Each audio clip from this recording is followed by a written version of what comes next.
Gregorian calendar. Ito ay na-invent 1582. Anong year na ngayon, December, bago mag-New Year, January?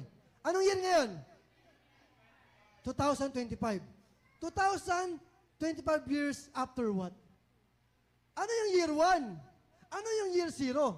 Di ba nasa calendar niyan? Di ba may mga cellphone kayo? Di ba may mga kalendaryo dyan?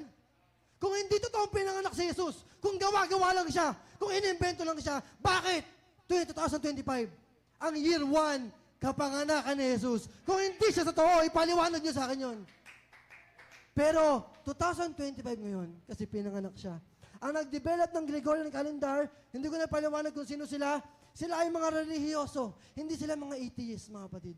At hindi tayo naniniwala sa Biblia dahil nabasa na nating Biblia. Sister Anika, ayokong maniwala ka sa Biblia dahil nakasulat sa Biblia. JC, ayokong maniwala ka, kasi sinasabi ko, ayokong maniwala ka sa Diyos, ayokong maniwala kay Kristo dahil nakasulat sa Biblia. That's unfair. That's bias. Sabi ng atheist, Brother Mike, why do you believe the Bible? Sabi ng Christian, I believe the Bible because it says here in Genesis 1:1, that's unfair. Di ba? That's not fair, mga kapatid. That's bias. Hindi tayo naniniwala sa Biblia dahil sabi ng Biblia. Naniniwala tayo sa Biblia kasi outside sources nagsasabi, totoo ang Biblia. History says the Bible is true. Medicine says the Bible is true. Astronomy says the Bible is true. Geography says the Bible is true. Archaeology says the Bible is true. Cryptozoology says the Bible is true. Anatomy says the Bible is true. Biology says the Bible is true. Zeitgeist says the Bible is true.